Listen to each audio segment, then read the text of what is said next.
What happened in practice for the Las Vegas Grand Prix? Okay, let me do a rundown of free practice 1. There was a lockup. Okay, free practice 2 then. You know when you watch the YouTube highlights and it's Alex Jakes doing the commentary, and it's like, there was a lockup at turn, like people went wide at turn 4 or whatever. You go, oh right, I've not missed too much then. You know it was an absolute stinker when they go straight into the results. Like literally, Yeah.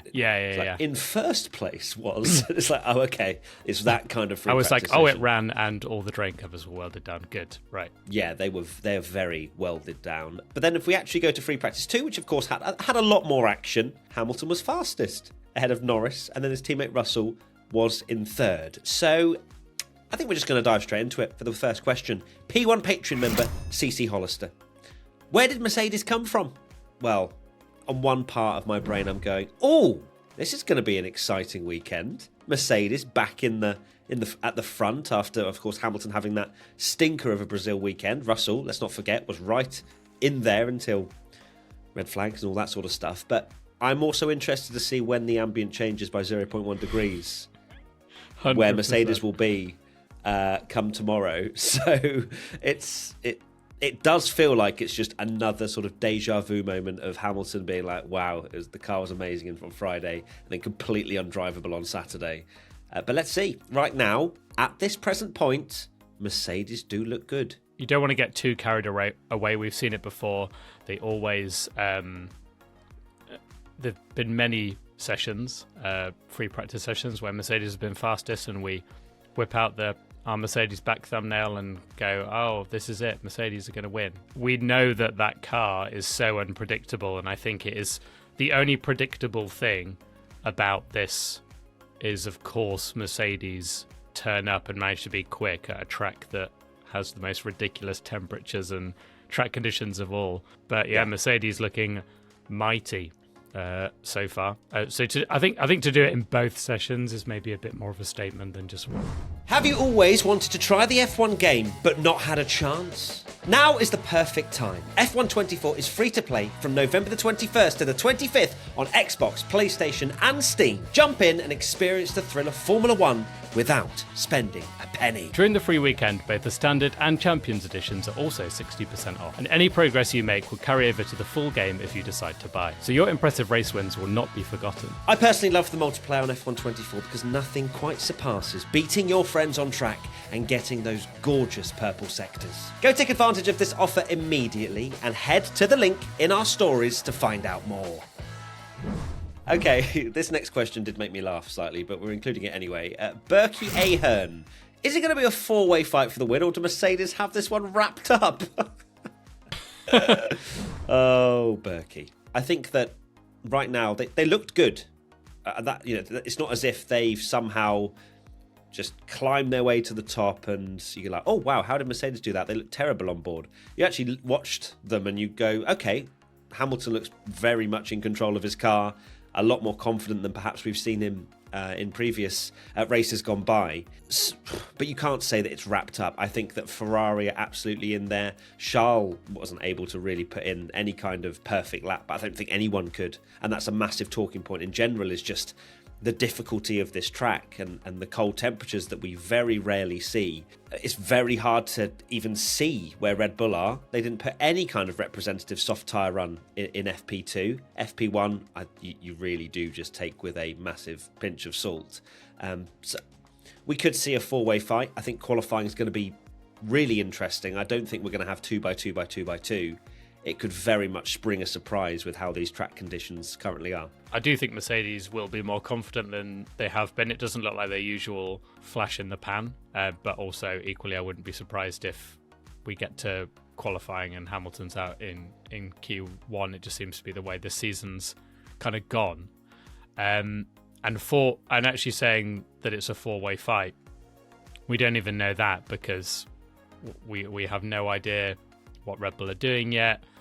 McLaren have looked quick in Lando's hands. He's been near the front, and Ferrari will probably turn it up more when we get into the the actual qualifying. So we don't know yet, and we're going to go into qualifying almost like a sprint weekend where it feels like we've not done the running yet because it can all change.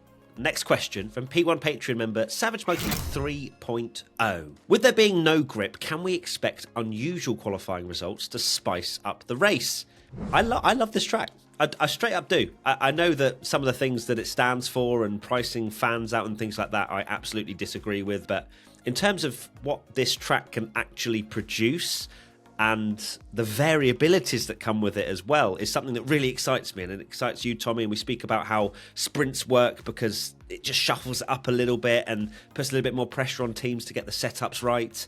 And this is the same kind of thing. I don't think it needs much spicing up from a qualifying perspective to have a great race, because you've got nearly, a 2 kilometre straight where you're just fully full throttle, and you've got massive opportunities for slipstreaming, and the track does breed overtakes and a bit of chaos as well with these mistakes that are coming out of a lot of the drivers. You don't tend to see this many mistakes in free practice. I think Liam Lawson said in FP1 it felt like he was driving in the wet. So, yeah, that kind of shows you just how slippery these track conditions are. But I do also expect unusual qualifying results to happen tomorrow, because it's all about nailing that sort of warm-up preparation. So, yeah, we could see a few surprises in the top 5 or 6, I reckon. I love this track as well. I think the whole kind of cold temperatures and things is such a weird situation and so different to other tracks that I'm like, why not? Because it produces something different. Some tracks are ridiculously hot that we go to. Why not have a crazy cold track as well that just delivers something different? Now, coming into this weekend as well, probably worth mentioning, is there was a few bits of news, wasn't there? But one thing was this skid block loophole controversy, and basically it was going to be a change that they were going to do at the end of the season, and now they've fast forwarded it and made it so that all the teams had to change it in this break, going into the final triple header of the season. Now, I understand that all teams had to make some kind of changes, but it's, unknown probably until tomorrow as to which teams will have been affected more than others. I think the perception on Twitter a lot of the time is that when we see something like this, and it's kind of like, Red Bull have this fancy system, it's going to get banned for the next race, that they're going to completely disappear, or McLaren with their rear wing, or this is going to affect Ferrari, they're going to go backwards. And it does a little bit of damage, but not to the extent where people are like, oh yeah, they're going to finish 20th every race now, because it's never that much of an extreme change, and the teams find a way to work around it. We've very rarely seen such an extreme thing, unless it was a double diffuser or something crazy like we used to get back in the day, or like a DAS where it was really popular and really made such a big difference. You're not gonna suddenly see teams losing like a second a lap. It's just not realistic. Okay, let's go to the next question, and I guess we're just going to put ourselves on the spot here after neither of us actually mentioning Mercedes whatsoever in the entirety of our predictions. From Jonathan 83648, are Mercedes the favourite for pole? I'm going to say no.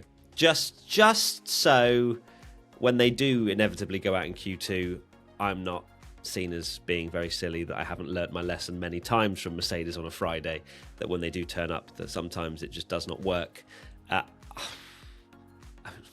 From a data perspective, yes, they are the favourite for pole because they've literally topped both sessions. But from a I've seen this film before perspective, no, absolutely not.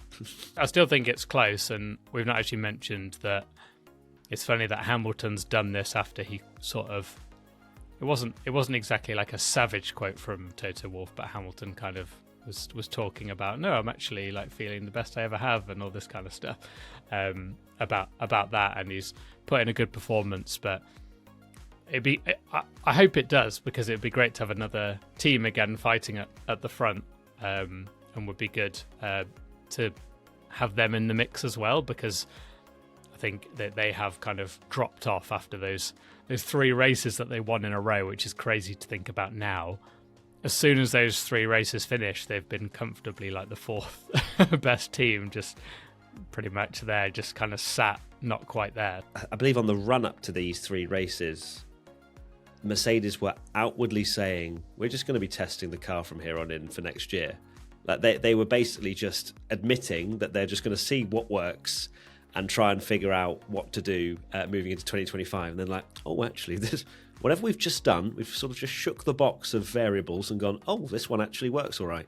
And so my argument for that is, haven't they been doing that since 2022 anyway, from pretty much everything you hear of like Hamilton finishing 18th and then winning the next race, and then the next race is 11th, and then they're just going, yeah, we're just trying experimental setups and all this, blah, blah, like all the time. You've just been hearing that since the start of 2022 anyway, which all just comes back to a car they don't understand. So let's see if that car they don't understand continues to be the GOAT into tomorrow. And actually, I think it's just very quickly as well, a word on Williams, because, of course, there was all these, again, probably on Twitter, rumours of Williams not having a car that they could bring to Vegas. They've destroyed every bit known to man. It's done. And lo and behold, they then arrive in Vegas with two cars. One that didn't really work very well in Alex Albon's hands for free practice 2, which was a shame. But fair play to Williams for figuring that out, because I think there was a little bit of concern across the grid, even if it wasn't a case of, they're not just going to not turn up for Vegas, to be out there. And I wonder what their briefing is as well. Don't crash, but go get some points, but please don't crash. Please just don't crash. Insane what that that team did. We've not really spoken about it, but like mega props to Williams and all the people that work there just to do that in the first place, because it's unbelievable. And that is what the mechanics and people that do that are the proper unsung heroes of Formula One, and for them to actually repair those cars is quite something, because boy, was there a lot of damage in Brazil. There certainly was. So well done to Williams, and that is it, Tommy. Looking forward to tomorrow massively. We'll be live on Twitch as always, Matt P1 Tommy, if you don't follow us already. What are your final thoughts, Thomas? My final thoughts are looking forward to being on Twitch tomorrow, not just for a great qualifying session, but it also gives me a few hours to talk in the morning before this podcast, and my voice is actually working, which would be useful for podcasts. It is, yes. Always useful. But there you go. We've actually spoken quite a lot for a Friday podcast. I hope you enjoyed that. We'll see you very soon. Lots of love. Take care.